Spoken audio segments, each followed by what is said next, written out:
Nia Jackson stands in a packed Crestwood courtroom, wrists unshackled after weeks in chains, as the judge bangs the gavel, tossing out drug charges pinned on her by two white cops.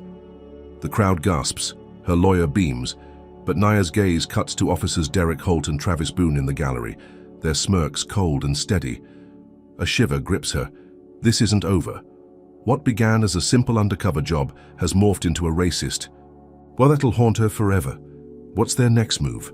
Before we dive in, let me know where you're watching from, and if you stand for justice, hit like and subscribe for more gripping tales like this.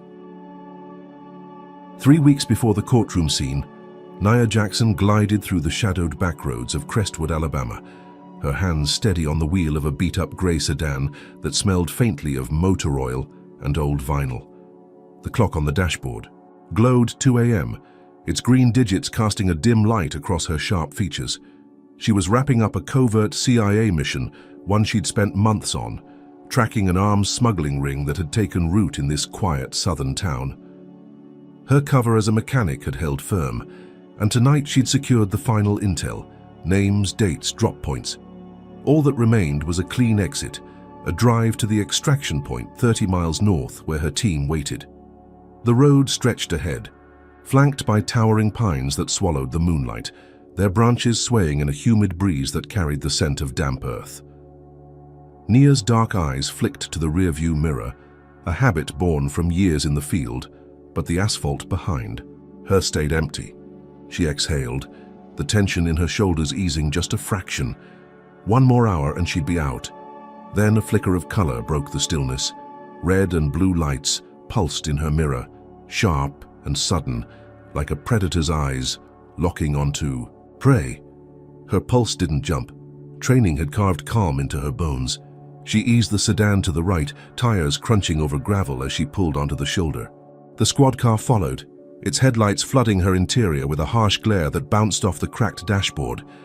Nia killed the engine, her movements deliberate, and rested her hands on the wheel at 10 and 2, palms up, fingers relaxed.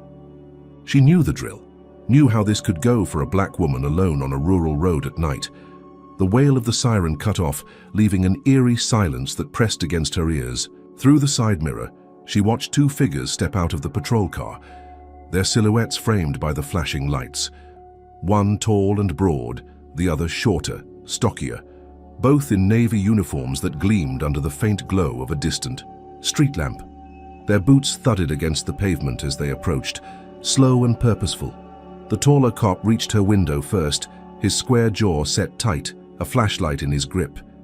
He tapped the glass with it, the beam slicing across her, face forcing her to squint. Nia lowered the window with a flick of her thumb, keeping her expression blank. "Good evening, officers," she said, her voice even, clipped with just enough politeness to avoid trouble. The tall one leaned in, close enough that she caught the stale coffee on his breath. His badge read, D. Holt. "Evening," he drawled, his Alabama accent thick and lazy. "You know why we stopped you?" His partner, badge-flashing T. Boone, hung back near the rear of her car, his hands on his hips, head cocked like he was sizing her up. Nia met Holt's gaze, unflinching. "No, sir, I wasn't speeding. Kept it under 30 the whole way." Holt's lips twitched, a smirk tugging at the edges. "That's so? Funny thing, though, you blew right through a stop sign back there." His tone was mocking, laced with something uglier than routine authority. Nia's brow creased just a hair, but she held her composure. "There's no stop sign on this stretch, officer. I've driven it all week." Boone snorted from behind, stepping closer, his boots scuffing the gravel. "You people always think you own the road, don't you?" he said, his voice low and venomous, the words landing like a slap. Nia's jaw tightened, but she didn't bite. She'd heard worse, faced worse, and she wasn't here to pick a fight she couldn't win. "Not yet. License and registration," Holt snapped, cutting through the tension. Nia moved slow, deliberate, reaching for the glove box. Her fingers brushed the fake ID she'd been using for months. Nia Carter, mechanic, Crestwood resident. She handed it over with the car's papers, her eyes locked on Holt as he snatched them from her grip. He scanned the documents, his flashlight flickering over the text, then flicked his gaze back to her. "Local girl, huh? Should know better." than to run signs. His tone was a taunt, daring her to argue. She didn't. "I stopped where I needed to, officer," she said, firm but flat, her voice a steel wire stretched thin. Boone circled to the trunk, his shadow shifting in her peripheral vision. "Hey, Holt," he called, his voice suddenly sharp. "Come take a look at this." Holt straightened, passing her ID back with a flick of his wrist. "Stay put," he ordered, his eyes narrowing as he joined his partner. Nia watched them through the side mirror, her stomach tightening as Boone pointed at something near her rear bumper. Their voices dropped, too low to catch, but the way Holt nodded sent a prickle of unease up her spine. She hadn't left anything in that trunk, not even a spare tire. Whatever they were looking at, it wasn't hers. Her mind raced, cataloging possibilities, a tail she'd missed, a leak in her cover. But she'd been clean, meticulous. This was something else. Holt returned, his face a mask of grim satisfaction. "Step out of the vehicle, ma'am," he said, the ma'am dripping with sarcasm. Nia tilted her head, keeping her voice steady. "Can I ask why?" Holt's smirk widened. "We've got reason to believe you're carrying illegal substances." The words hit like a punch, but Nia's expression didn't falter. "Illegal? Substances?" she echoed, slow and deliberate. "That's a mistake." Boone stepped up, cutting in with a scoff. "We'll see about that. Out. Now." Nia exhaled through her nose, pushing the door open with a creak. She stepped onto the gravel, her sneakers silent against the stones, hands loose at her sides. No sudden moves, no excuses. She knew how this game was played. Boone moved to the trunk, popping it open with a theatrical flourish. "Well, look here," he said, his voice loud enough to carry across the empty road. He held up a small plastic bag, stuffed with a white powder that glinted under his flashlight. "What do you know, Holt? Powdery goodness right where we thought." Nia's eyes flicked to the bag, then back to the officers. Her pulse stayed steady, but her mind spun. That bag wasn't hers. She'd checked the car top to bottom before leaving the safe house. This was a plant, crude and obvious, but effective in a town like Crestwood, where the law bent for men like these. "That's not mine," she said, her tone flat, unyielding. Holt chuckled, a dry, humorless sound. "Sure it's not. Anything else you want to say before we book you?" Nia's lips curved, just a fraction, a calculated hint of defiance. "I'll save it for the right time." Boone's smug grin faltered for half a heartbeat, but he recovered fast, pulling cuffs from his belt. "Oh, you'll get your chance," Holt said, stepping closer, his bulk looming over her. "You're under arrest for possession with intent to distribute.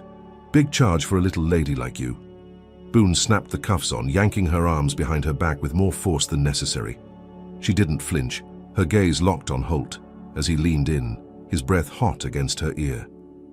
"Should have stayed in your lane," he muttered, the words a venomous hiss. They marched her to the squad car, Boone's grip tight on her elbow, Holt trailing behind with a swagger in his step. The back door creaked open, and they shoved her. Inside, the vinyl seat cold against her thighs. The door slammed shut, the sound echoing in the night like a gunshot. Nia sat upright, her wrists chafing against the metal cuffs, her eyes fixed on the road ahead as the car rumbled to life. Holt slid into the driver's seat, Boone beside him, and the radio crackled with static as they pulled onto the asphalt. "Gonna be a long night for you," Boone said, twisting to flash her a grin that didn't reach his eyes. "Hope you like cells." Nia didn't respond. Her mind was already shifting gears, replaying the stop frame by frame. The fake stop sign, the planted bag, the racial jab. They weren't random. This was planned, a setup with teeth, and she'd walked right into it. She wasn't just a target, she was a message. Her cover might still be intact. They didn't seem to know she was CIA. But that didn't matter now. These two thought they'd snagged an easy win, a black woman they could bury under lies and paperwork. They had no clue who they'd just crossed. The squad car rolled through the pines, headlights cutting through the dark, and Nia's thoughts sharpened. She had a tracker in her shoe, a lifeline to her team. She could activate it, wait for extraction, turn this around. But something told her this wasn't a one-off. Holt and Boone moved too smooth, too sure, like they'd done this before and gotten away with it. The cuffs bit into her skin, a dull ache spreading up her arms, but she ignored it. Pain was noise. She needed focus. Whatever they had planned, she'd survive it. She always did. The car turned onto a dirt road, the station looming ahead, a squat brick building under flickering sodium lights. Nia's lips pressed into a thin line. This was where it started, and it was going to get uglier before it got better. The Crestwood jail loomed under a haze of sodium lights as the squad car jolted to a stop, gravel spitting beneath the tires. Nia Jackson sat rigid in the back seat, her wrists raw from the cuffs, her senses sharp despite the ache creeping up. Her arms. Officers Derek Holt and Travis Boone hauled her out, their grips bruising as they marched her through the station's dented metal doors. Inside, the air stank of bleach and sweat, the walls stained yellow with age, peeling paint curling like dead skin.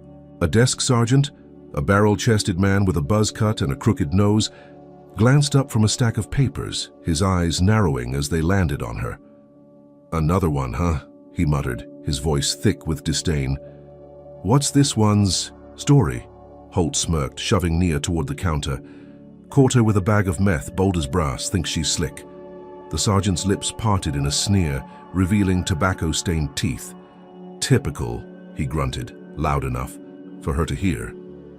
"You lot never learn." Nia's jaw clenched, but she kept her mouth shut, her gaze steady as they processed her.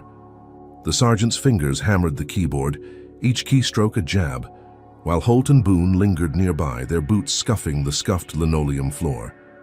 She was shoved into a fingerprinting station, the ink cold and sticky against her skin, the machine humming as it captured her prints. Then came the cell. A 6x8 box of cracked concrete, the air heavy with mildew, a metal bench bolted to the wall, its only furniture. The bars clanged shut behind her, the sound ricocheting off the walls, and Holt lingered outside, his silhouette dark against the flickering fluorescent light. "Enjoy your stay," he said, his voice a low taunt, before turning away. Boone followed, their laughter echoing down the corridor, a sound that gnawed at her nerves. Alone, Nia sank onto the bench, her back straight, her mind racing. The cell was a pit, the kind of place meant to break people, but she'd seen worse. She shifted her weight, feeling the slight bulge in her left sneaker, where a CIA-issued tracker sat hidden in the sole. One press, and her team would lock onto. Her position extract her within hours. She slid her foot against the floor, her fingers brushing the edge of her shoe, and pressed the concealed button. A faint vibration pulsed against her heel, confirmation the signal was live. Relief flickered. In her chest, a brief spark. Help was coming. She just had to hold on. Footsteps approached, lighter than Holt's heavy tread, and a shadow fell across the bars. A young black cop, maybe 25, stepped into view, his uniform crisp, his badge reading J. Reese. Jamal Reese. His brown eyes darted down the hall before settling on her, a flicker of unease in his expression. "Nia Carter?" he asked, his voice low, hesitant. She nodded, keeping her alias intact. He glanced at the clipboard in his hands, then back at her. "I processed your intake. Something's off with this. Those two, they're too smug." Nia tilted her head, studying him. His jaw was tight, his fingers twitching against the clipboard. He wasn't part of the script Holt and Boone were running. That much was clear. "Off how?" she asked, her tone neutral, probing. Jamal shifted his weight, his gaze dropping to the floor. "They didn't log the stop right. No body cam footage. No dash cam, just their word and that bag." He paused, then met her eyes again. "I don't like it." Nia's pulse quickened, but she kept her face still. An ally, maybe. Someone green enough to question the system, but not bold enough to break it. Yet. Before she could respond, voices drifted down the hall, Holt's deep drawl cutting through the quiet. "Heard her mouthing off in the car," he said, loud enough to carry. "Gonna teach her where she belongs." Boone's chuckle followed, sharp and cruel. "Yeah, she'll learn quick in here." Jamal stiffened, his hand brushing his pocket, and Nia caught the glint of something small sliding between the bars. A burner phone, cheap and black, landed on the bench beside her with a soft thud. "Use it," he whispered, his voice barely audible. "I'll get you out." Her fingers closed around the device, cool plastic against her palm, and she tucked it under her thigh as Holt and Boone rounded the corner. Jamal stepped back, his posture stiffening, but it was too late. Holt's eyes narrowed, zeroing in on him like a hawk spotting prey. "What's this, Reese?" he barked, his voice a whip-crack. "Playing messenger boy?" Jamal opened his mouth, stammering. "Just checking her file, sir." But Boone was already moving, his bulk crowding the younger cop against the wall. "What did you give her?" he snarled, his hand darting toward Naya's bench. She shifted, covering the phone with her leg, but Holt was faster. He lunged past the bars, his arm snaking through, and snatched the device from under her.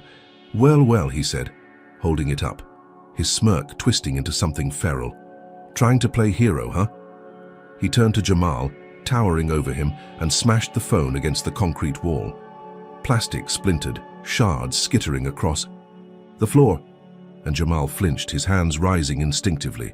"You're next, boy," Holt growled, his voice low and venomous, the racial edge unmistakable. He grabbed Jamal by the collar, slamming him against the bars, the clang reverberating through the cell block. Boone laughed, a harsh barking sound, and cracked his knuckles. "Should have known better than to stick your nose in," he said, stepping closer. Naya surged to her feet, her fists clenched, but the bars held her back. "Leave him alone," she snapped, her voice cutting through the tension like a blade. Holt's head whipped toward her, his eyes glinting with malice. "Oh, you'll get yours," he said, releasing Jamal with a shove that sent him stumbling. "This ain't over." The two stormed off, their boots pounding the floor, leaving Jamal slumped against the wall, breathing hard. He met Nia's gaze, guilt and fear warring in his eyes, then turned and shuffled away, his shoulders hunched. Nia sank back onto the bench, her heart thudding against her ribs. The tracker was still active, her team would come. But Jamal's attempt had been a lifeline, a fragile thread of hope, and Holt had snapped it in seconds. Worse, they'd marked him now, dragged him into their racist game. She stared at the shattered phone, its pieces scattered like broken promises, and a cold certainty settled in her gut. This wasn't just about her anymore. Holt and Boone weren't stopping at a frame job. They were building something bigger, uglier, and she was trapped in the middle of it. The cell felt smaller now, the walls closing in, the air thick with the stench of damp concrete and despair. Nia's fingers traced the edge of the bench, her mind spinning through options. The key. Tracker would bring her team, but how long? Hours? A day? Holt's words echoed in her head. Teach her where she belongs. They weren't just locking her up. They were sending a message, one scrawled in hate and power. She'd faced corruption before, but this was personal, raw, a blade aimed at her skin, and Jamal, caught in the crossfire, might not survive it. She exhaled slowly, forcing her breath to steady. She'd get out, she'd fight, but the cost was climbing, and the clock was ticking. What do you think about Jamal's stand against Holt and Boone? Drop a number 1 in the comments if you think he's got the guts to keep pushing back, or let me know if you'd have stayed quiet in his shoes. If Nia's defiance fires you up, smash that like button and hit subscribe to catch every twist of her battle for justice. Now picture this. Nia's waiting for rescue, but what happens when Holt's next move turns the whole town against her? Can she outsmart a mob, or will Crestwood bury her alive? Stick around to find out. Hours dragged by in the Crestwood jail, the damp air clinging to Nia Jackson's skin like a second layer of confinement. She sat on the metal bench, her back pressed against the cold concrete wall, her senses tuned to every sound beyond the bars. The tracker in her sneaker had pulsed its confirmation, a silent promise of rescue, but time stretched thin, each minute heavier than the last. The station hummed with the low murmur of night shift officers, their boots scuffing the linoleum, their voices a dull drone punctuated by the occasional crackle of a radio. Nia's fingers traced the edge of the bench, her mind mapping escape routes she couldn't yet use, exits blocked by steel and suspicion. She'd been in tighter spots, faced deadlier odds, but the weight of Holt and Boone's malice hung over her, a storm waiting to break. Then it did. A shout erupted from the front of the station, sharp and jagged, followed by the crash of glass shattering against concrete. Nia's head snapped up, her body tensing as the noise swelled. a chorus of angry voices spilling through the broken windows. "Get her out here," someone bellowed, the words thick with fury. "Drug-pushing scum," another snarled, closer now, the hatred palpable. Footsteps pounded down the hall, and Officer Jamal Reese burst into view, his face slick with sweat, his eyes wide with panic. "They're coming for you," he gasped, fumbling with his keys. "Holt tipped them off, said you're a dealer, ruining the town." Nia stood, her pulse steady despite the chaos. "Who?" she asked, her voice low, urgent. Jamal swallowed hard. "White Pride Crestwood, militia types. They're armed." Before he could unlock the cell, a rock sailed through the corridor window, smashing against the bars with a deafening clang. Shards of glass rained down, glinting in the flickering light, and Nia ducked as another projectile struck the wall inches from her head. The mob's roar grew louder, a tidal wave of rage crashing against the station's flimsy defenses. "Hang her," a voice screamed, raw and unhinged. "Clean up our streets." Boots thundered outside, and the air thickened with the acrid tang of gasoline. Nia's eyes darted to Jamal, who froze, his keys trembling in his grip. "Go," she said, sharp and firm. "You can't stop this." He hesitated, guilt flashing across his face, then bolted back toward the front, disappearing into the fray. The bars rattled as two figures loomed into view, their faces smeared with grime and twisted with hate. One, a wiry man with a shaved head and a swastika tattoo curling up his neck, gripped a crowbar. The other, broader, with a patchy beard and bloodshot eyes, hefted a tire iron. "There she is," the wiry one hissed, his lips curling back. "Time to pay, girl." Nia stepped forward, her stance loose, her training kicking in like muscle memory. "You don't want this," she said, her voice a quiet blade, but they lunged anyway. The crowbar swung first, aiming for her skull, and she sidestepped, the metal grazing her shoulder with a sting she ignored. She grabbed the man's wrist, twisting hard, and drove her elbow into his throat. He gagged, dropping the weapon, and she kicked it under the bench. The second man roared, charging with the tire iron raised. Nia ducked low, the swing whistling, over her head, and slammed her fist into his knee. Bone crunched, and he crumpled, howling, clutching his leg as he hit the floor. She snatched the tire iron, ready to finish them, but a siren wailed outside, piercing the chaos. Red and blue lights flashed through the shattered windows, and the mob's shouts faltered, replaced by the bark of orders from state troopers flooding the lot. "Disperse, now!" a megaphone blared, and the attackers scrambled, dragging their injured back into the retreating crowd. Nia dropped the tire iron, her chest heaving, her knuckles bruised but steady. The station fell quiet, save for the crunch of boots on glass and the fading echo of curses. She sank onto the bench, wiping sweat from her brow, her mind racing. The troopers had saved her, or so it seemed. Her shoulder throbbed where the crowbar had clipped her.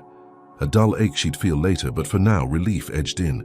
The mob was gone, her cell intact, her tracker still active. She'd held her own, bought time for her team to reach her. Footsteps approached again, heavier this time, and two troopers in tan uniforms appeared, their faces stern under wide-brimmed "Hakifas, Nia Carter?" the taller one asked, his voice clipped, official. She nodded, wary now. "We're moving you," he said. "Too dangerous here. Mobs riled up thanks to those idiot cops." Nia stood, her instincts prickling. "Moving me where?" she asked, but the second trooper cut in, his tone flat. "County lockup, 10 miles west, safer facility." She didn't like it, the way his eyes avoided hers, the way the first one's. Hand rested too casually on his holster. "I'm fine here," she said, testing them. The tall one shook his head. "Not your call, sheriff's orders." They unlocked the cell, motioning her out, and she complied, her steps slow, her senses screaming. As they escorted her through the station, past overturned desks and splintered glass, she caught a glimpse of Holt leaning against the wall near the exit, his arms crossed, his smirk wide and unyielding. "This is just the warm-up," he whispered. As she passed, his voice a snake's hiss, low enough the troopers didn't hear. Her stomach sank, a cold weight settling in her core. The troopers weren't here to help. They were part of it, extensions of Holt's reach. They marched her outside, the night air sharp with the scent of burned rubber and gasoline, and shoved her into an armored van. The doors slammed shut. The engine growled to life, and the vehicle lurched forward, tires grinding over debris. Nia sat on the hard bench, her hands cuffed again, the metal biting into her wrists. Through the van's narrow window, she saw Crestwood recede, its lights swallowed by the dark, the pines closing in like silent sentinels. The troopers rode up front, their voices muffled but laced with a casual arrogance that set her teeth on edge. She replayed the attack, frame by frame. Holt and Boone had leaked her arrest, weaponized the town's worst elements against her, turned a quiet night into a near lynching. The militia hadn't come on their own. They'd been summoned, fed lies about her crimes, their racism stoked into a fire that nearly burned her alive. And the troopers? Their timely arrival wasn't luck. Holt's whisper confirmed it. This was planned. A first strike meant to scare her, break her, or worse. She'd fought them off, proved she wasn't easy prey, but the cost was clear. The cell hadn't held her, but it hadn't protected her either. Now she was headed to a new prison, one Holt likely controlled, where the next blow would land harder. Nia flexed her fingers, testing the cuffs, her mind shifting to survival mode. The tracker was still active. Her team would adjust to her new location. But how long could she wait? Holt's game was escalating, and the troopers' silence told her they weren't saviors.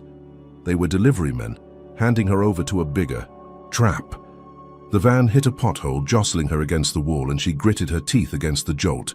Her shoulder ached, her knuckles stung, but she pushed the pain aside. She'd survived the mob, turned their weapons against them, and she'd survive this too. Whatever Holt had waiting at the county lockup, she'd face it head-on. The road stretched ahead, dark and endless, and Nia's eyes narrowed, her resolve hardening. They thought they'd cornered her. They were wrong. The armored van rumbled over pitted roads, its engine a low growl that vibrated through Nia Jackson's bones as she sat cuffed in the back, the metal bench digging into her thighs. The 10-mile trek to the county lockup stretched into an eternity, the narrow window offering only glimpses of Alabama's endless pines, their shadows swaying under a moonless sky. The troopers up front rode in silence, their earlier chatter replaced by a stillness that prickled Nia's instincts. Her shoulder throbbed from the mob's crowbar, her knuckles ached from the fight, but she kept her breathing steady, her mind sharp. Holt's whisper echoed in her skull, just the warm-up. This transfer wasn't safety, it was a handoff, a new stage in his game. The van lurched to a stop, brakes squealing, and the doors flew open, revealing a hulking concrete fortress, ringed with razor wire. County lockup. The troopers yanked her out, their grips rough, and marched her through a steel gate that clanged shut behind her like a coffin lid. Inside, the air was thick with the stench of urine and rust, the walls pocked with graffiti scratched into the paint. A guard with a buzzed head and a gut spilling over his belt met them at intake, his badge reading C. Vance. His eyes raked over Nia, a smirk tugging at his lips as he took her cuffs from the troopers. "Holt's special delivery," he said, his voice a gravelly drawl. "Heard your trouble." Nia didn't flinch, her gaze locked on his. "Heard wrong," she said, flat and cold. Vance chuckled, a sound that scraped her nerves, and jerked his head toward a hallway. "Solitary, for you. Trouble don't get roommates." The troopers handed over her file, their job done, and vanished back into the night, leaving her with Vance and a second guard, a lean man with a scar slicing his cheek, who stayed silent but watched her like a hawk. They shoved her down a corridor, lined with rusted cell doors, the fluorescent lights buzzing overhead, casting jagged shadows across the floor. Shouts and bangs echoed from the general population, a distant roar of caged fury. But Solitary was a different beast, silent, suffocating, a tomb of concrete and steel. Her cell was a 6-foot cube, the walls slick with damp, a single bulb dangling. From the ceiling, its light weak and yellow. A bed frame, its mattress a thin slab of foam, sat bolted to the floor, one leg snapped, leaving it tilted. Vance uncuffed her, shoving her inside, and the door slammed shut, the bolt sliding home with a finality that reverberated in her chest. "Get comfy," he sneered through the bars. "Ain't nobody coming for you here." His boots thudded, away, and the silence swallowed her whole. Nia paced the tiny space, her sneakers scuffing the grime, her mind racing. Solitary was meant to isolate, to break, but she'd trained for this. She flexed her wrists, the red marks from the cuffs stinging, and checked her shoe. The tracker's faint hum reassured her. Her team was out there, closing in. But days passed, marked only by the dimming of the bulb as night fell outside. Vance and his crew made sure she felt it. Food came once every 2 days, a tray of grey. Mush slid through a slot, half the portion rancid, the rest barely edible. "You don't need much," Vance taunted on the 3rd day, his voice dripping with contempt. "Folks like you survive on less." Nia ate what she could, forcing it down, her stomach twisting with hunger that gnawed deeper each hour. Water was a trickle from a rusted tap, metallic and warm, but she drank, knowing dehydration was the real killer. By day 5, her ribs ached, her vision blurred at the edges, but she stayed sharp, scavenging the cell for anything useful. She pried a jagged strip of metal from the broken bed frame, tucking it into her waistband, a makeshift shank cool against her skin. If they came for her, she'd be ready. Footsteps broke the silence on the 6th day, soft and quick, not Vance's heavy stomp. A woman appeared, a nurse in faded scrubs, her hair pulled tight in a bun, her dark eyes flicking nervously down the hall. "I'm Ella," she whispered, sliding a tray through the slot. Beneath the mush sat a scrap of paper. "Your team's coming." Nia's pulse spiked, hope flaring bright. Ella added a protein bar hidden under the tray's edge and murmured, "Eat fast, they're watching." Nia nodded, tucking the note and bar away, her fingers trembling with a mix of relief and urgency. Rescue was close. She could hold out. She tore into the bar, the chocolate bitter but life-giving, and stashed the wrapper in her shoe, her mind spinning with plans. Ella's kindness was a lifeline, a crack in Holt's fortress, but the crack sealed fast. Hours later, a scream tore through the block, high and panicked, followed by the thud of flesh on concrete. Nia pressed against the bars, peering through the dimness, and saw Vance dragging Ella by the arm, her scrubs torn, her face bloodied.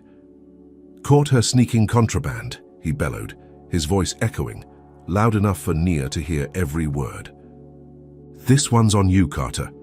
He slammed Ella against the wall, his fist crashing into her ribs, and she crumpled, gasping, her eyes meeting Nia's in a silent plea before Vance hauled her away.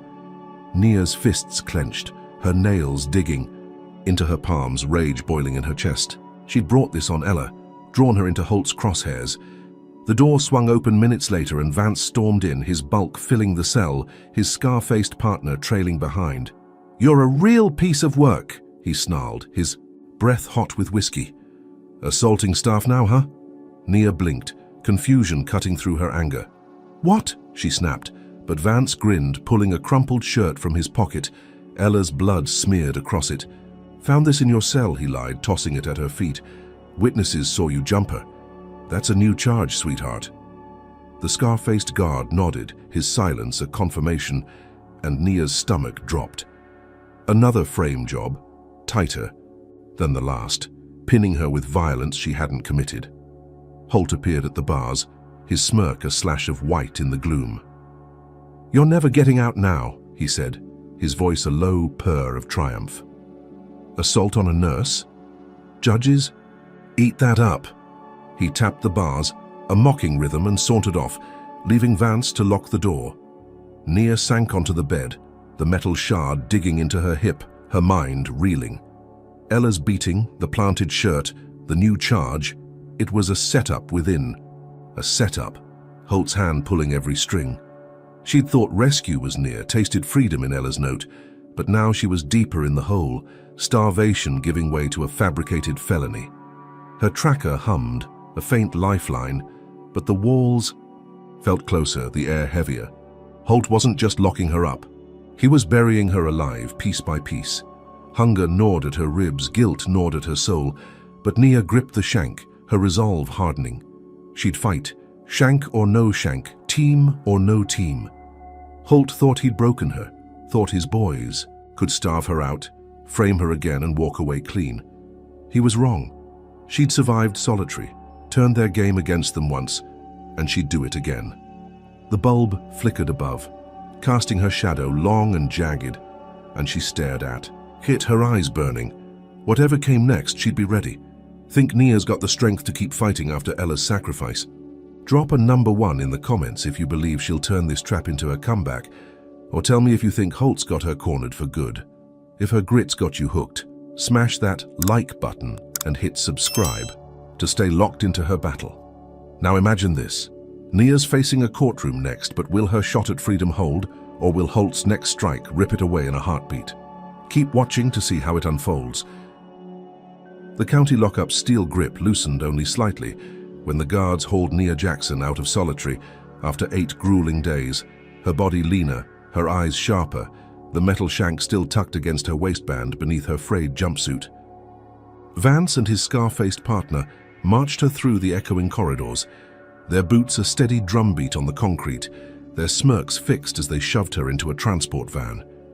The ride to Crestwood's courthouse was a blur of rattling chains and diesel fumes, the morning sun glaring through the barred window, searing her vision after days in dim isolation. Her wrists chafed under fresh cuffs, the skin raw and red, but she sat tall, her mind racing. The tracker in her sneaker hummed faintly.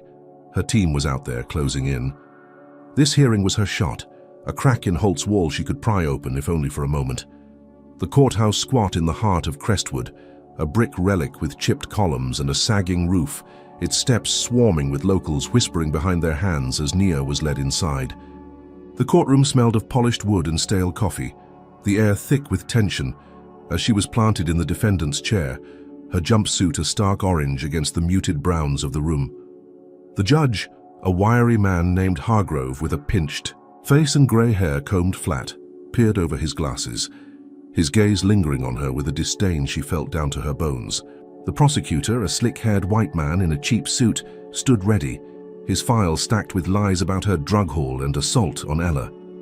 Nia scanned the gallery.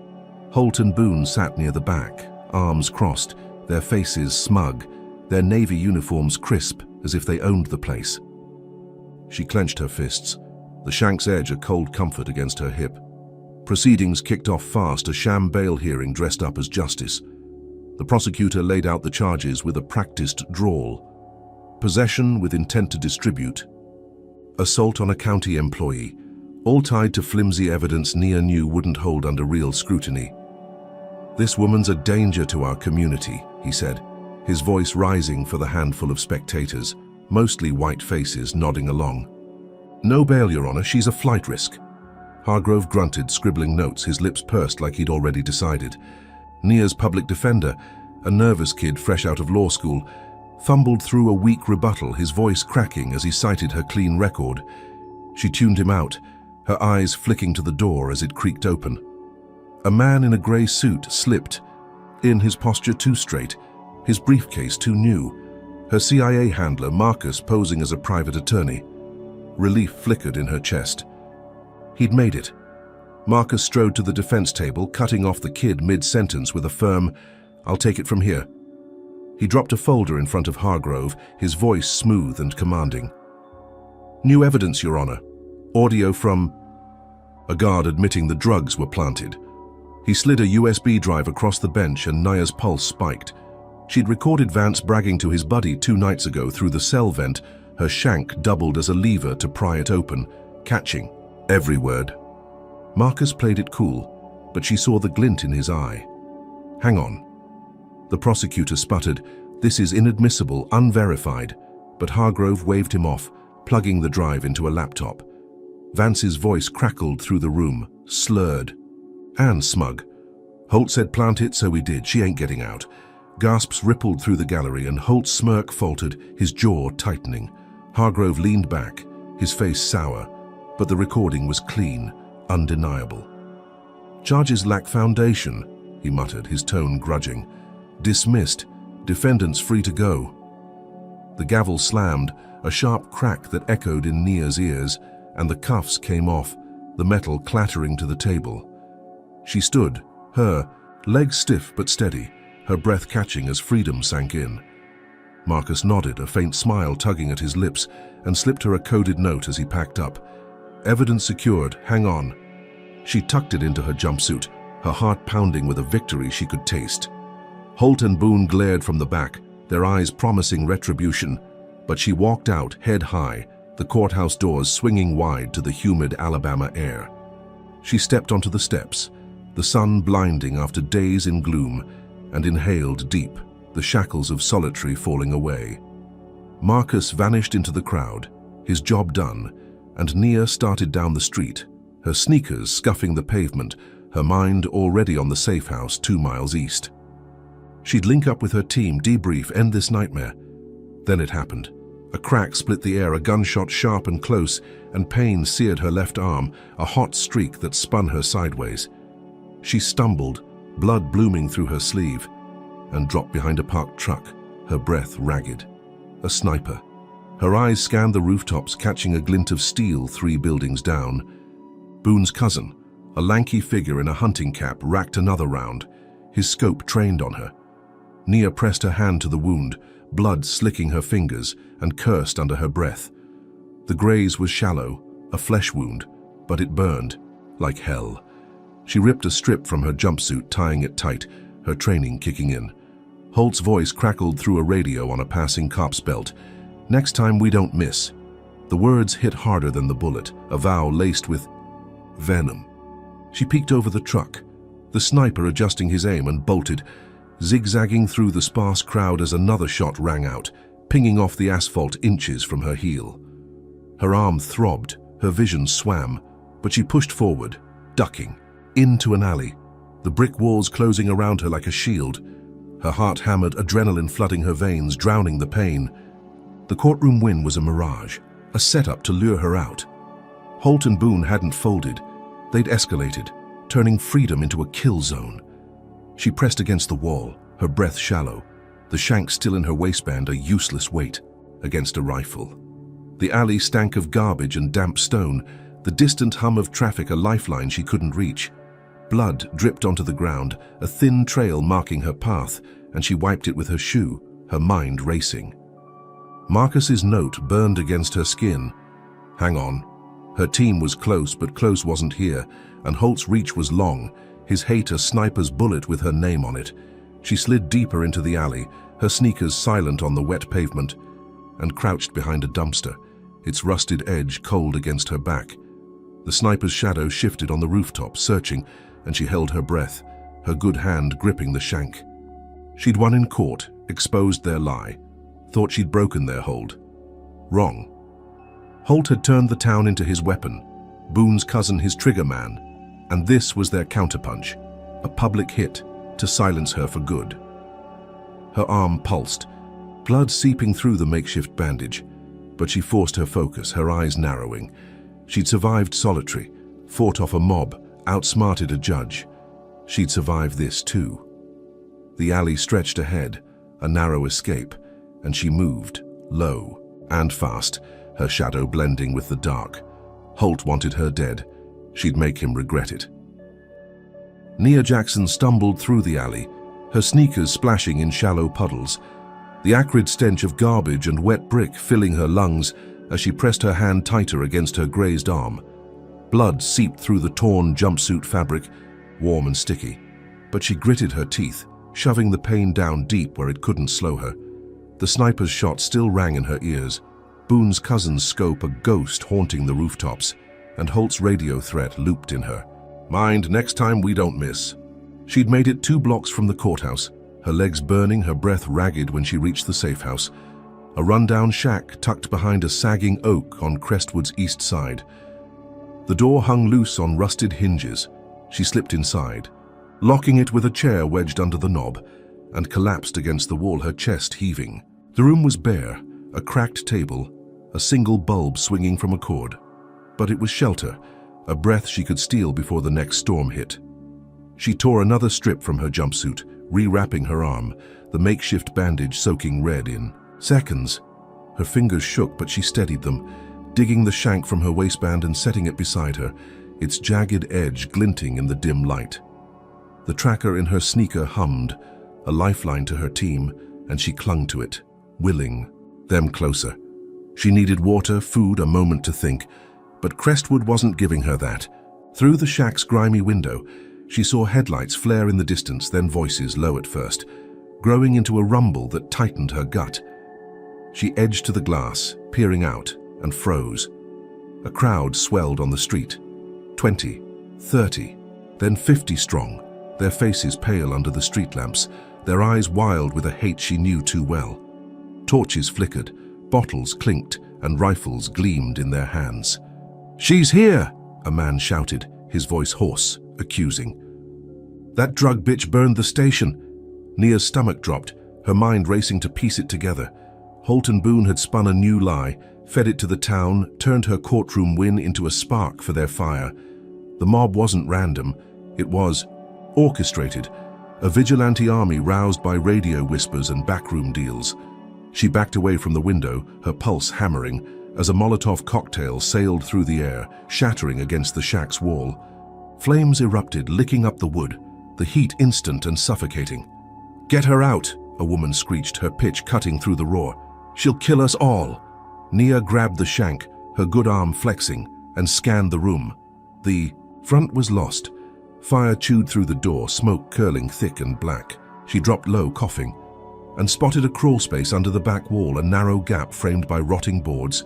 She dove for it, flattening herself against the floor, the heat searing her back as she clawed through dirt and splinters. Her wounded, arm dragged, pain exploding with every move, but she pushed, shimmying out into a yard choked with weeds, the night air a cold slap against her sweat-soaked skin. The shack blazed behind her, planks cracking, the mob's chants swelling. "Burn her out, end it!" She rolled to her feet, staggering into the shadows of a ditch, her breath shallow, her body screaming. She'd escaped, outsmarted them again, her lungs burning but free. The firelight danced on the horizon, the crowd's rage a living thing, and she sank lower, thinking she'd bought time.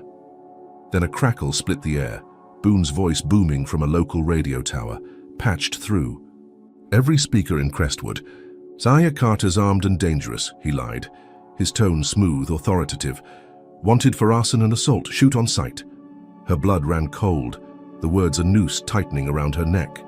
She peeked over the ditch's edge, and the mob tripled in an instant. 100 strong now, spilling from homes and bars, rifles cocked, eyes scanning the dark. They weren't just Holt's puppets anymore.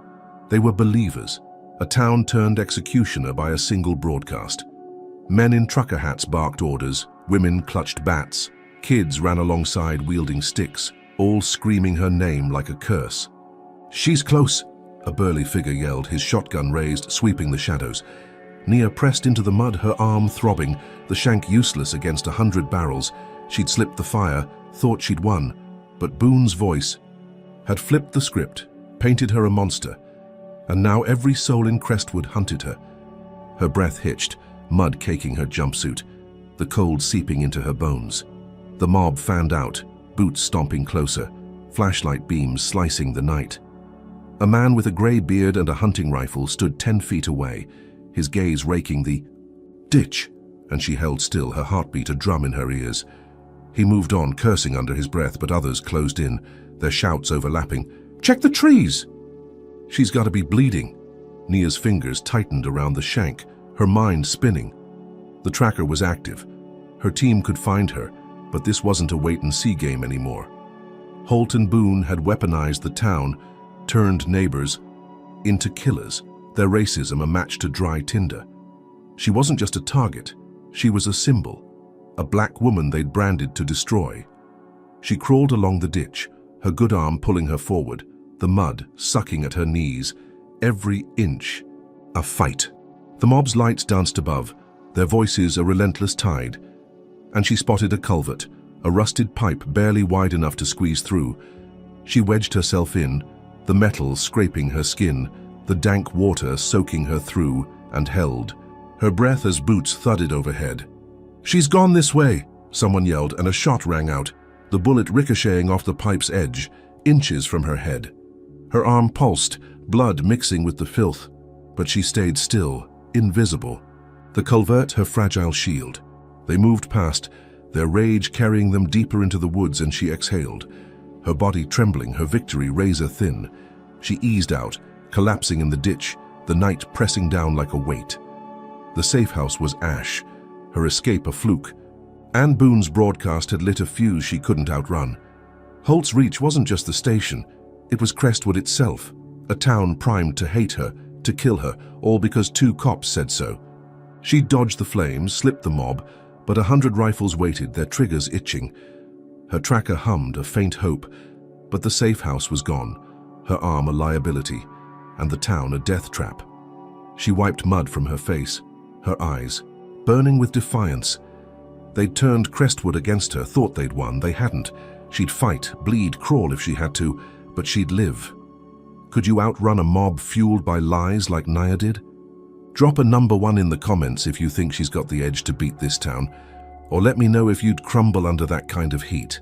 If her survival's got your blood pumping, hit that like button and subscribe to catch every step of her fight. Now picture Nia cornered, bleeding, but her team's on the way. Will they pull her out in time, or does Holt have one more card to play that'll bury her for good? Stay tuned to find out. Nia Jackson lay shivering in the muddy ditch, the culvert's rusted edge digging into her back, her wounded arm a pulsing ache as blood seeped through the soaked bandage. The mob's shouts faded into the distance, their flashlight beams swinging, deeper into Crestwood's woods, chasing shadows of their own making. Her jumpsuit clung to her skin, heavy with water and filth, the cold biting deep into her bones, but she forced her breathing steady, her eyes locked on the dark sky above. The tracker in her sneaker pulsed faintly, a lifeline threading through the chaos, and she clung to it, willing her CIA team closer. Boone's broadcast still echoed in her ears, a town-wide death sentence painting her as a monster, every word a lie spun from Holt's hate.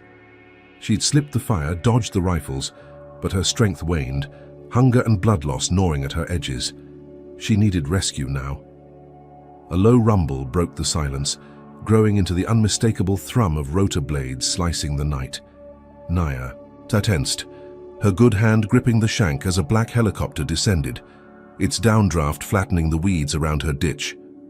Dust stung her eyes, but she squinted through it, spotting the CIA insignia on the tail, a sight that loosened the knot in her chest. The chopper touched down 50 yards away, its side door sliding open, and 3 figures in tactical gear leapt out, their movements swift, precise. Her team. Marcus, her handler, led them, his grey suit swapped for black fatigues, his face set, hard under a helmet. "Nia!" he called, his voice cutting through the wind as he sprinted toward her, 2 agents fanning out to secure the perimeter. She crawled from the ditch, her legs shaky, and met him halfway, mud caking her knees. "Took you long enough," she rasped, her throat raw from smoke and thirst. Marcus grabbed her good arm, steadying her, his eyes flicking to her wound. "Tracker pinged hours ago. Crestwood's a mess. We had to reroute." He pulled a canteen from his belt, pressing it into her hands, and she drank deep, the water, cold and clean, washing away the taste of dirt.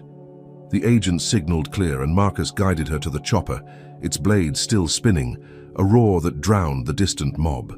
She climbed in, collapsing onto a bench, the vinyl cool against her back, and Marcus slid in beside her, barking orders into a comms unit. "Lift off, now!" The helicopter surged upward, the ground dropping away, Crestwood's lights shrinking to pinpricks below. Nia's head leaned back, relief flooding her as the team handed her a med kit. She patched her arm proper, antiseptic stinging, gauze tight around the graze, and briefed Marcus between breaths. "Holt and Boone framed me, drugs first, then assault. Mob hit the safe house, sniper at the courthouse, they've turned the town."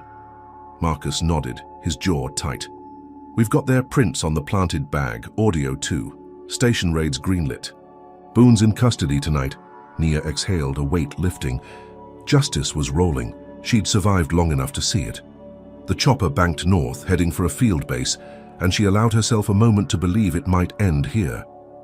They landed 20 minutes later, a grassy clearing ringed by pines, a mobile command unit, humming with activity.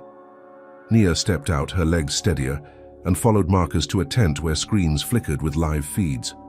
One showed Crestwood Station, SWAT swarming the lot, Boone cuffed and shoved into a van, his face twisted with rage. "Got him an hour ago," Marcus said, pointing. "Holt's next."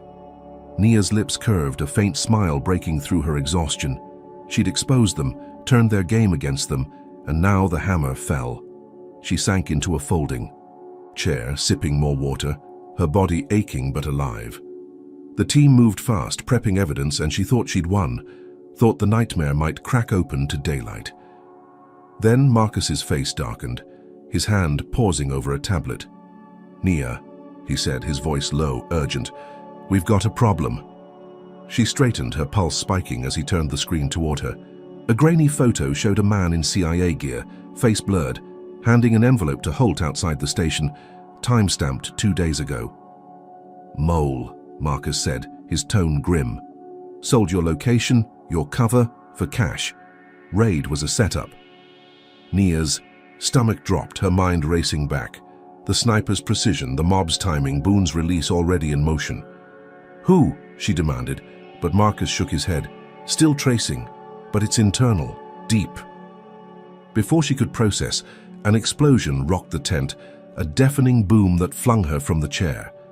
The safe house, 50 yards away, erupted in a fireball, orange and black swallowing the night, shrapnel raining down as the chopper lifted, debris into a whirlwind.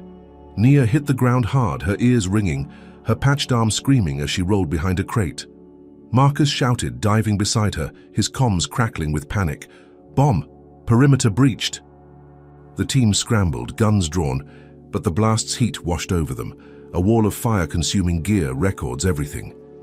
Nia's eyes darted to the wreckage, her heart pounding. The mole hadn't just leaked. They'd planted death, timed, oiled to wipe her out the second she thought she was safe.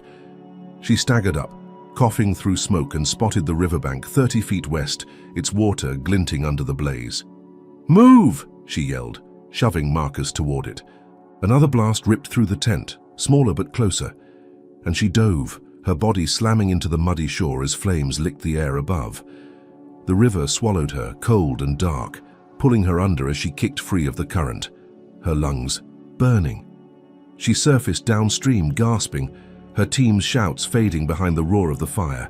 The safe house, the chopper, the evidence, all gone, sinking with her trust. She dragged herself onto the bank, her jumpsuit shredded, her arm bleeding fresh, and lay there, the night pressing down like a shroud. Her mind spun, piecing it together. Boone's arrest was bait, the raid a trap to gather her team, and the mole's bomb a kill shot. Holt hadn't folded. He'd played them, used her own agency against her. She'd briefed Marcus, thought she'd turned the tide, only to watch it blow up in her face. The tracker was useless now, her team scattered or dead, their gear ash. She was alone again, wet and wounded, the river's chill seeping into her marrow. Holt's reach stretched beyond Crestwood, into her ranks, a betrayal sharper than any bullet. She'd escaped the mob, survived the sniper, but this hit deeper, a knife in the back from someone she'd trusted. Nia pushed to her knees, her good hand clawing the mud, her eyes burning with rage. The shank was gone, lost in the dive, but her will held, a steel core no blast could shatter. She'd been rescued, thought she'd won, only to lose everything in seconds. Holt and Boone weren't just cops. They were pawns in a bigger game. And the mole was the key. She'd find them, expose them, burn their world down. The river lapped behind her, the fire's glow fading, and she stood, swaying but unbroken.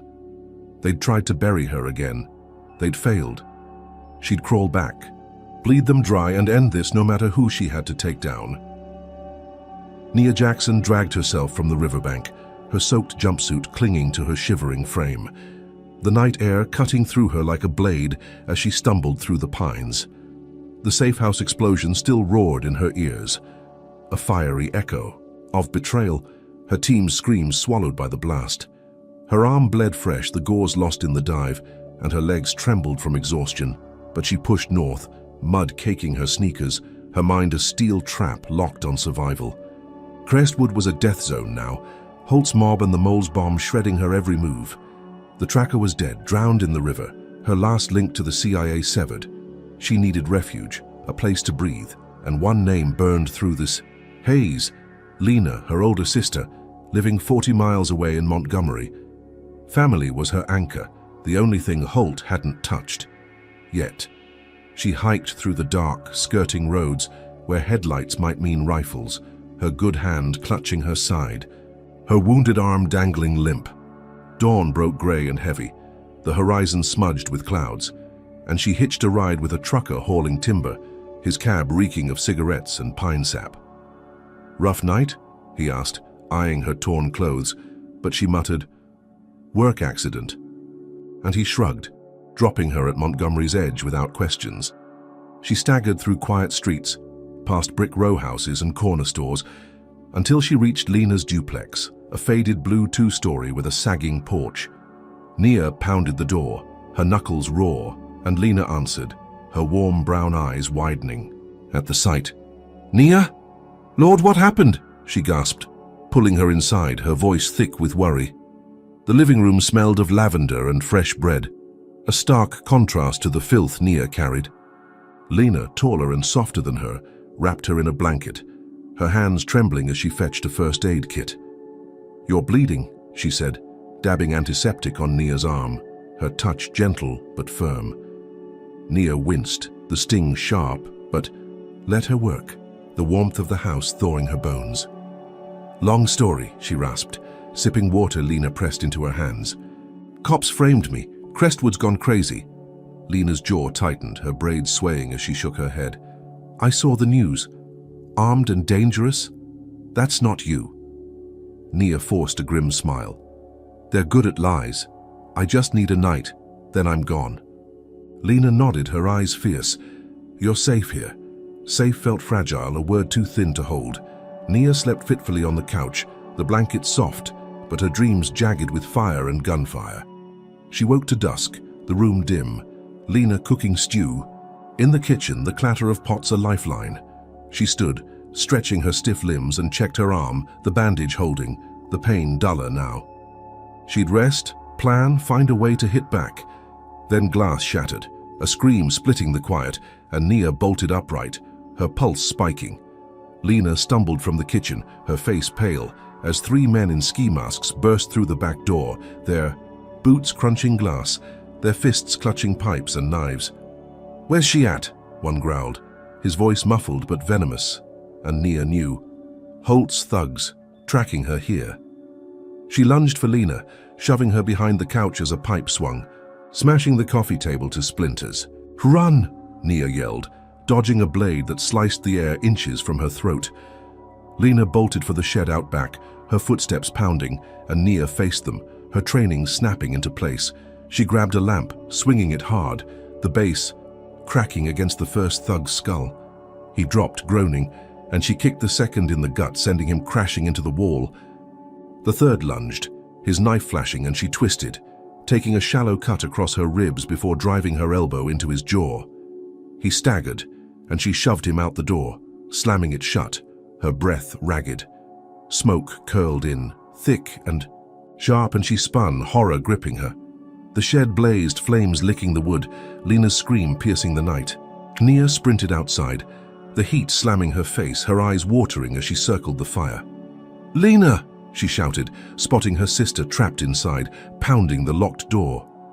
The thugs had torched it, a trap within a trap, and Nia rammed.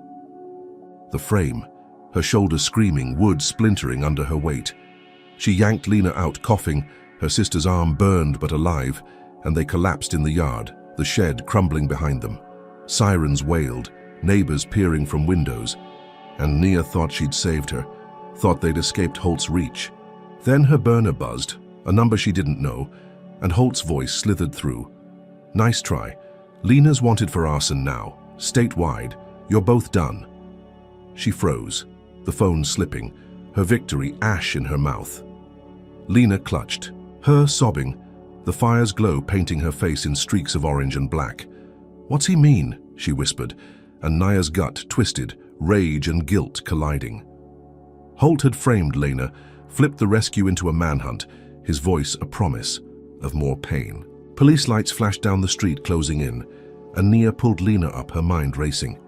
"We've got to split," she said, her voice hard. "They'll take you too."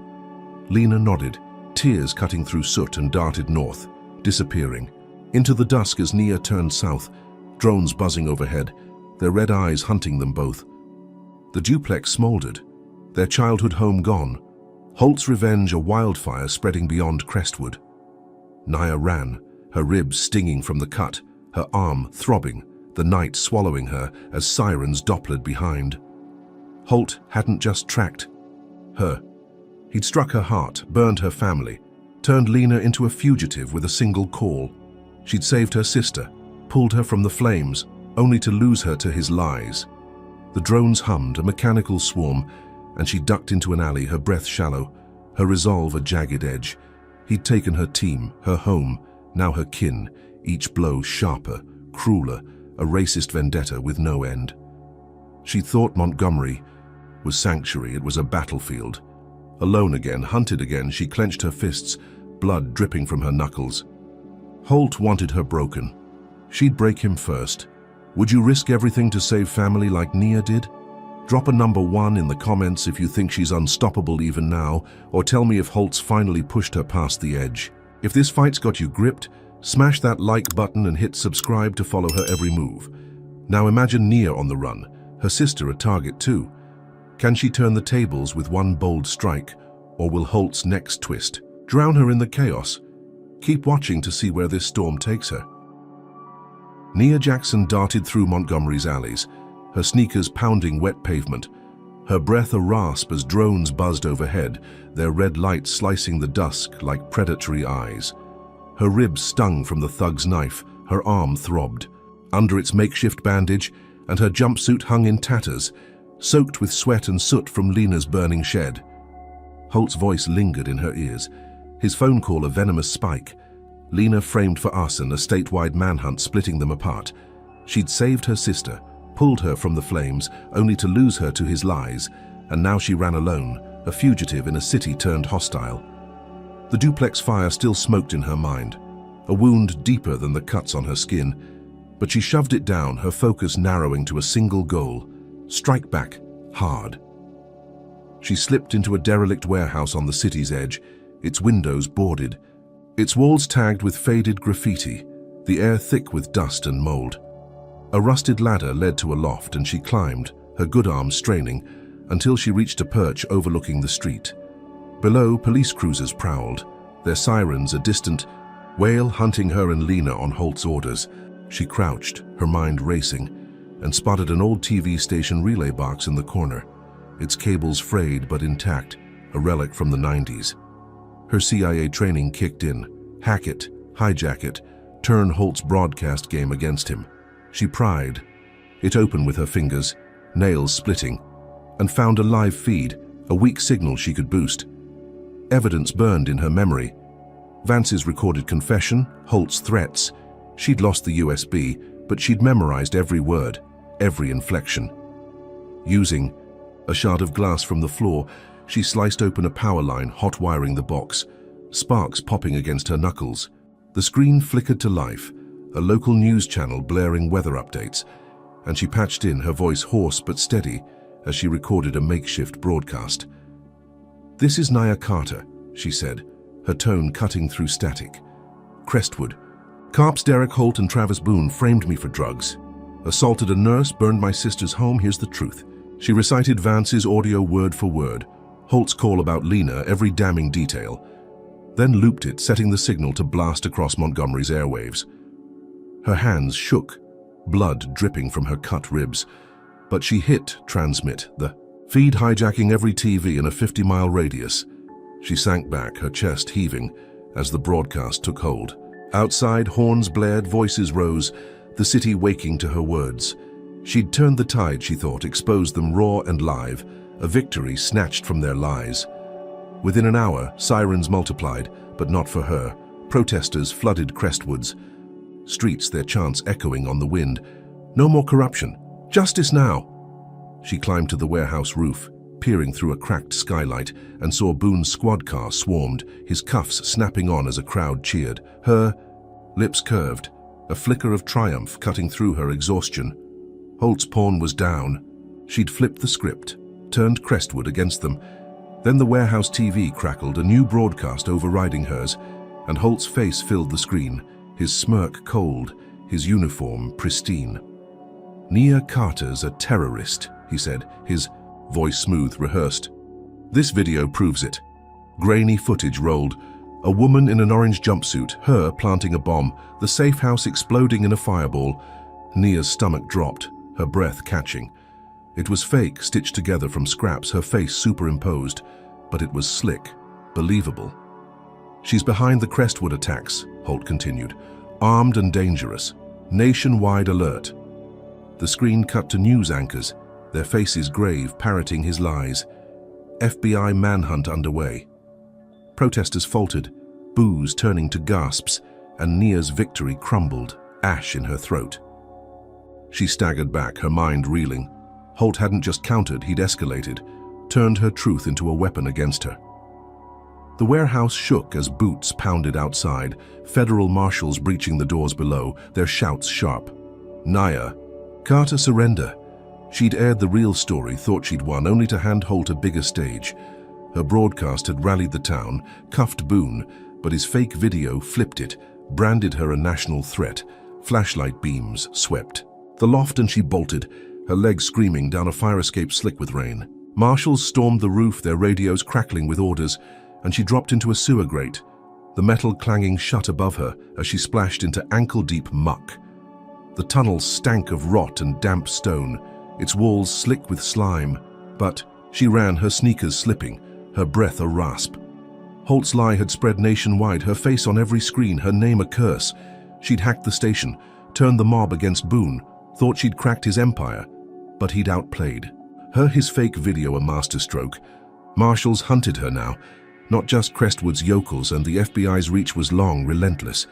Her ribs bled, her arm pulsed, her body a wreck, but she pushed deeper, the sewers dark, swallowing her whole. She'd lost the loft, lost the broadcast, lost everything again. Holt's racism, a hydra growing new heads with every cut. She slumped against the tunnel wall, water dripping overhead, her hands trembling as she wiped blood from her face. The tracker was gone, her team ash. Lena a fugitive, and now she was America's most wanted, a terrorist born from Holt's lies. She'd thought exposure would end it, that truth would burn brighter, but he'd twisted it, made her the villain in a story she couldn't rewrite. Her chest tightened, despair clawing at her, but she shoved it back, her eyes narrowing. He'd taken her family, her agency, her name, each blow a hammer strike, but she wasn't done. She'd crawl through this filth, find a way, hit him harder. The sewer stretched endless, a labyrinth of shadows, and she moved, her resolve a flicker in the dark. Holt thought he'd won, he'd see. Nia Jackson slogged through the sewer's dank tunnels, her sneakers sloshing in fetid water, her breath a shallow rasp as the cold bit into her battered body. Her ribs ached from the knife wound, her arm pulsed with fresh blood seeping through. The torn jumpsuit and her legs trembled from days without rest, but she pressed on, the darkness her only ally. Holt's fake broadcast had branded her a terrorist, turned the nation against her, and federal marshals had snatched her from Montgomery's underbelly within hours, their boots stomping just as she'd thought she'd slipped free. Now she was caged in a max security prison 30 miles south, a concrete fortress ringed with watchtowers and electrified fences, her name whispered as a cop killer after Holt's latest lie. She'd been hauled in, processed, and dumped in a cell, her body a wreck but her mind a live wire, plotting. The prison was a labyrinth of grey walls and clanging steel, its air thick with the stench of sweat and despair. Nia sat in a solitary block, her cell a 10 by 10 box with a steel bunk and a slit window too high to reach, the walls scarred with claw marks from those who'd broken before her. Days bled into weeks, her orange uniform stiff with grime, her wounds scarring over, but her strength fading under meager rations of watery gruel. Guards taunted her through the bars, their voices dripping with Holt's venom. "Terrorist bitch," one spat, slamming his baton against the door. "Heard you took out a cop," another sneered, his eyes glinting with hate. She stayed silent, her gaze steady, but the lie burned. Holt had murdered a guard, pinned it on her, and stacked her charges to life without parole. She wasn't alone long. They moved her to Gen Pop, a cavernous hall of 200 women, their eyes sharp with suspicion, their fists ready for blood. Word spread fast. Nia Carter, the cop killer, the terrorist. A wiry inmate with a shaved head and a teardrop tattoo cornered her on day 3, a shiv glinting in her grip. "You don't belong here," she hissed, lunging, but Nia sidestepped, her training sharp despite her weakness, and twisted the woman's arm until the blade clattered free.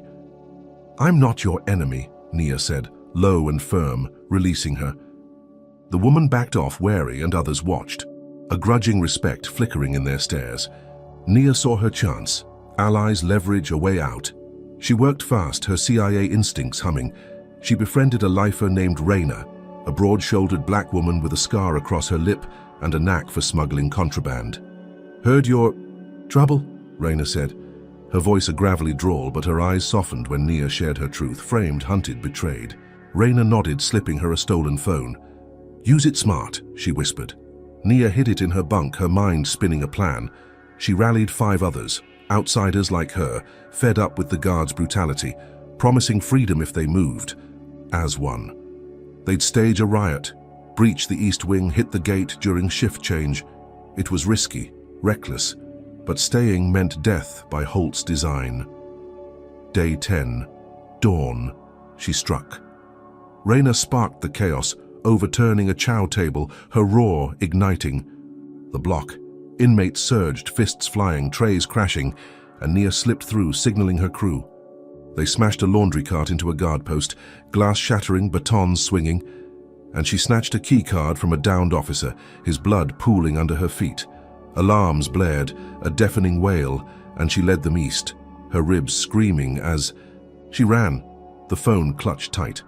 They hit a locked gate, the card buzzing it open, and daylight flared ahead.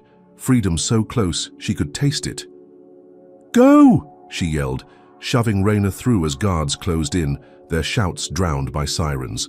Nia darted out last, the fence looming, and scaled it, her hands bleeding on the wire, her body electric with adrenaline. She dropped to the other side, rolling into a field of tall grass, her breath ragged but free. The prison faded behind her, a grey monolith spitting chaos, inmates scattering as choppers buzzed overhead. She'd done it. Broken out, her crew, splitting into the wind, her victory a rush that burned through her veins. She sprinted north, the grass whipping her legs, thinking she'd outrun Holt's cage when a spotlight pinned her, bright and blinding. "Nia Carter, freeze!" A voice boomed and she skidded, her heart sinking as a SWAT team emerged, rifles raised, Holt stepping from their ranks, his smirk wide and cruel. "Nice try," he said, his voice a taunt, his gun aimed at her chest. Her knees hit the dirt. Her body spent, and a bullet tore through her leg, hot and fast, dropping her flat. Blood gushed, soaking the grass, and she gasped, pain exploding white behind her eyes. Holt loomed over her, his boots inches from her face, his laugh a dry rasp. "Told you I'd get you resisting arrest," he said, holstering his weapon as SWAT cuffed her, their grips iron. She'd escaped, orchestrated the riot, thought she'd won only to walk into his trap. He'd planned it, let her break out, staged the guard's death to justify this. A public execution framed as justice. Her vision blurred, blood pooling under her, and she stared up at him, her eyes burning defiance through the haze. They dragged. Her back, her leg dragging limp, the cuffs biting deep, and tossed her into a van, its doors slamming with a finality that echoed in her skull. Holt rode up front, his silhouette smug through the partition, the SWAT team silent, complicit. She'd rallied the inmates, breached the walls, tasted freedom for minutes only to lose it in a hail of lead. Her leg throbbed, her body a wreck, but her mind stayed sharp, replaying his words, resisting arrest. He'd turned her escape into his triumph, a racist vendetta dressed as law, and she was back in chains, deeper than ever. The van rumbled north, the prison's lights fading, and she slumped against the wall, her breath shallow, her resolver ember in the dark. He thought he'd ended her. He hadn't.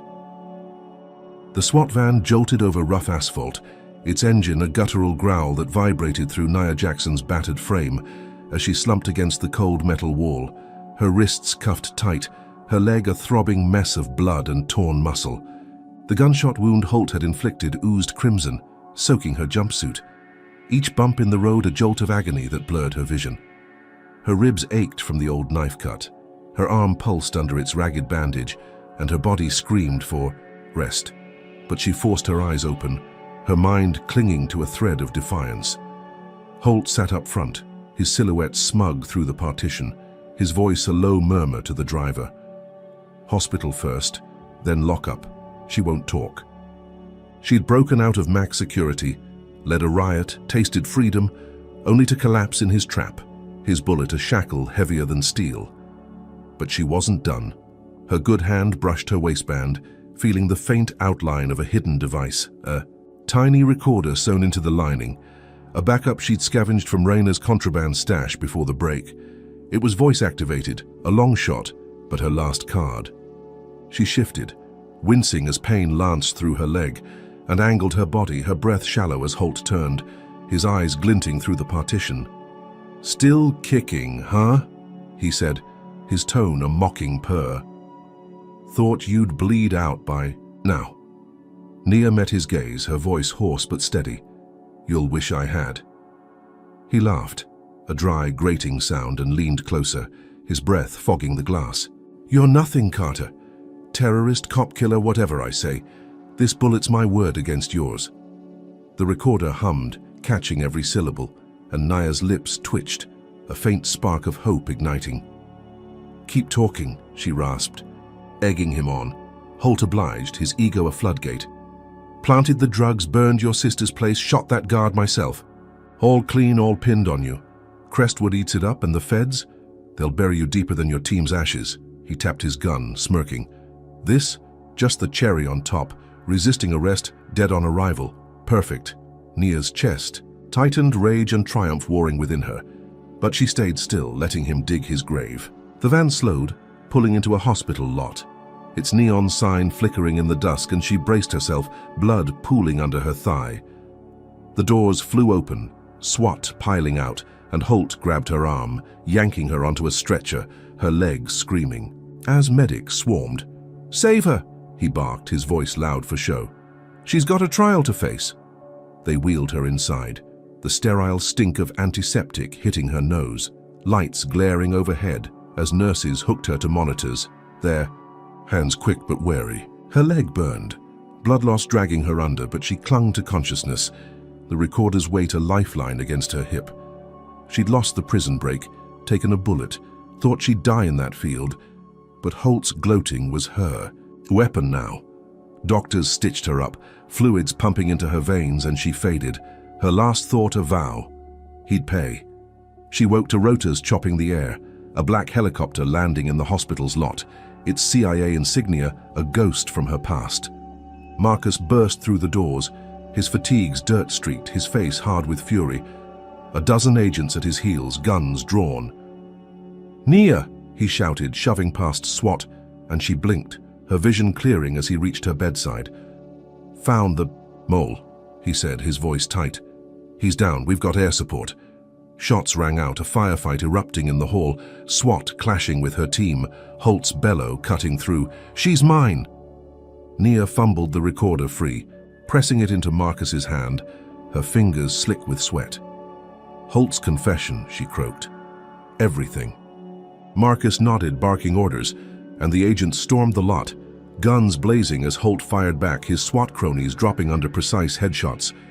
Nia dragged herself up, IV lines snapping, and stumbled to the window, her leg a dead weight, adrenaline, her only fuel.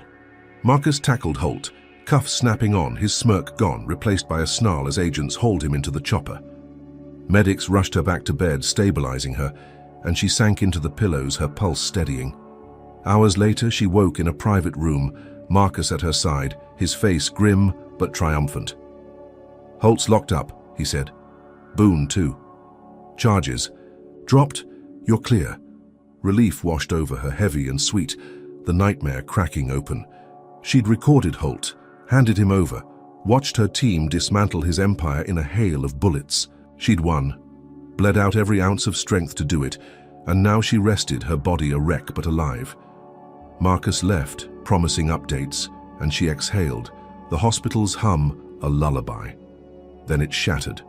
A blast rocked the building, the wall, exploding inward, debris flying as screams filled the air. Boone's voice crackled over a stolen radio, out on bail somehow.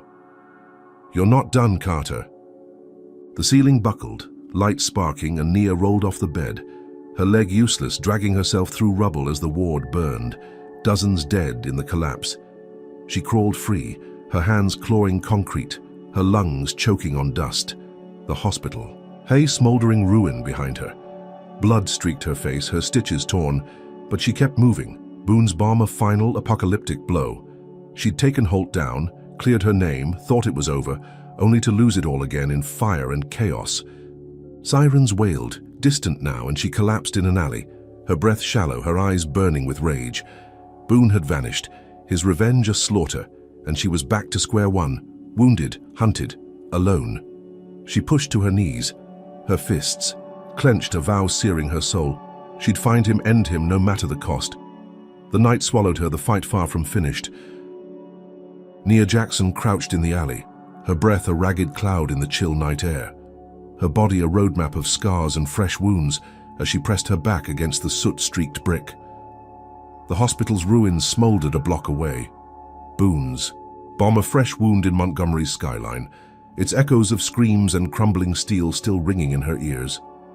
Her leg throbbed from Holt's bullet, her ribs burned from the old knife cut, and her arm ached under its torn bandage, blood crusting her jumpsuit in dark patches. She'd crawled from the wreckage, dozens dead behind her. Boone's voice on the radio, a taunt that fueled her rage.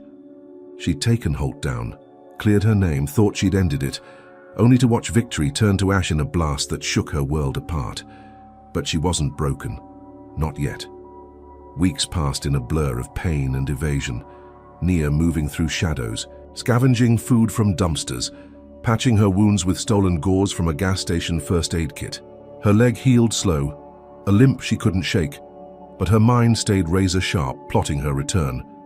Marcus found her in a derelict motel, his face haggard, his team rebuilt with new faces she didn't trust. "Boone's underground," he said, handing her a burner phone. Holt's confession stuck, he's life without parole. "We've got a federal hearing in D.C., testify, and we bury this." She nodded, her jaw tight, and took the offer, her resolve a fire that wouldn't die. She'd end it clean in court for good. The federal courtroom in Washington glowed with polished wood and stern faces, a stark contrast to Crestwood's sham justice. Nia sat at the witness stand, her orange jumpsuit swapped for a borrowed suit, its fabric stiff against her scarred skin. Her leg ached under the table, but she sat tall, her voice steady as she recounted every blow, the planted drugs, the mob, the sniper, Lena's burning shed, the prison break, Holt's confession, Boone's bomb. The gallery buzzed, reporters scribbling, jurors leaning forward, their eyes wide with shock. Marcus flanked her, his evidence airtight. Recordings, footage, witness statements, and the judge, a black woman with silver hair and a no-nonsense stare, nodded as Nia spoke, her gavel a promise of order.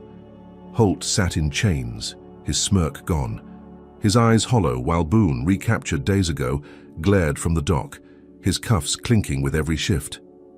The prosecution built its case, layer by layer, Nia's testimony, the cornerstone. "They framed me because I'm black," she said, her voice cutting through the room. "Turned a town, a nation against me with lies. The jury convicted fast, Holt and Boone sentenced to life, no parole, their empire of corruption crumbling, under the weight of truth." Cheers erupted outside, protesters chanting her name, news vans blaring her vindication. CIA agent exposes racist cops. Marcus squeezed her shoulder, a rare smile breaking his grim mask. "You did it," he said, and she exhaled, the weight lifting, her scars a badge of survival. She'd fought, bled, won. It was over. She stepped from the courthouse, the D.C. air crisp with autumn, reporters swarming but held back by agents. Her limp slowed her, but her head stayed high, the taste of justice sharp on her tongue. A juror, a wiry man with glasses, and a nervous tick slipped through the crowd, his hand brushing hers as he passed a note. She unfolded it, her pulse spiking at the scrawl. "They're just pawns. The real boss is watching." Her eyes darted up, scanning the faces, and landed on a suited figure across the street, leaning against a black sedan, his smirk faint but unmistakable. Director Grayson, her CIA chief, The man who'd signed her missions, trained her, sent her into Crestwood. His grey eyes locked on hers, a predator's glint, and her stomach dropped, the world tilting under her feet. She froze, the note crumpling in her fist, her mind racing back through every hellish turn. Grayson's orders to infiltrate Crestwood, his silence when her team burned, the mole he'd found too late. Holt's resources, Boone's bail, the bomb. Too precise, too funded for small-town cops. She'd been a test, a lab rat in his game, her pain data for some twisted agenda. The hospital dead, Lena fugitive, her life shredded, all his design. Marcus approached, his voice distant. "Nia, you okay?" But she didn't answer, her gaze fixed on Grayson as he slid into the sedan, its engine purring to life. He'd played her, sacrificed lives, watched her fight to prove her worth, and now he stood untouchable, the puppet master unmasked. Her chest heaved, rage boiling over, drowning the relief she'd felt minutes ago. She dismantled Holt and Boone, thought she'd won justice, only to find the real enemy at the top, her own director, a shadow king. The courtroom victory was a sham, a stage he'd set, her triumph his experiment. She limped forward, Marcus grabbing her arm, his brow furrowing.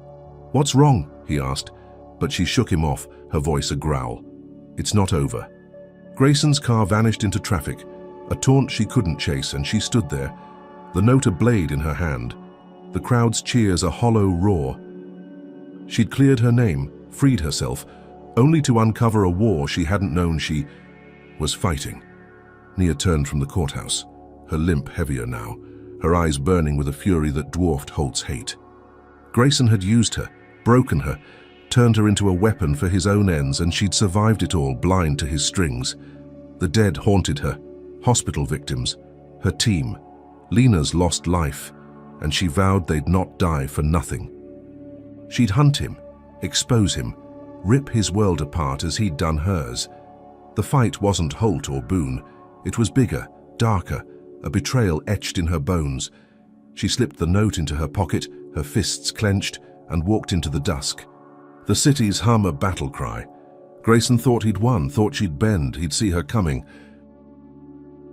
Nia Jackson's harrowing journey in white cop's frame black woman, unaware she's a CIA agent, the truth explodes in court, offers profound lessons about resilience, systemic injustice, and the cost of truth. First, Nia's unyielding spirit teaches us that strength isn't just physical. It's a fire in the soul that burns through betrayal, violence, and despair. She faced racist frame-ups, mob attacks, and even her own agency's treachery, yet she never broke, showing that determination can defy the darkest odds. Second, the story exposes the chilling reality of systemic racism. Holt and Boone wielded power not just as individuals, but as cogs in a machine that turns lies into law, targeting Nia for her identity as much as her actions. It's a stark reminder that prejudice often hides behind badges and broadcasts, amplifying its damage through complicity. Third, the betrayal by her CIA director underscores that trust can be a double-edged sword. Even allies can harbor agendas, forcing us to question who truly stands with us. Finally, Nia's relentless fight for justice, even after losing everything, her team, her sister's safety, her freedom, highlights the steep price of standing up. Victory came, but Boone's final strike proved evil doesn't rest, urging us to stay vigilant. What can we take forward? Resilience must be our shield, awareness our weapon, and unity our strength against forces that thrive on division. Nia's story isn't just a tale. It's a call to confront injustice head-on, no matter the scars. So what do you think? Could you keep fighting like Nia after all she endured? Drop your thoughts in the comments. Hit like if her grit inspires you, and subscribe for more stories of courage. Share this to spark the conversation. Thanks for joining this journey. Here's to standing tall against the storm.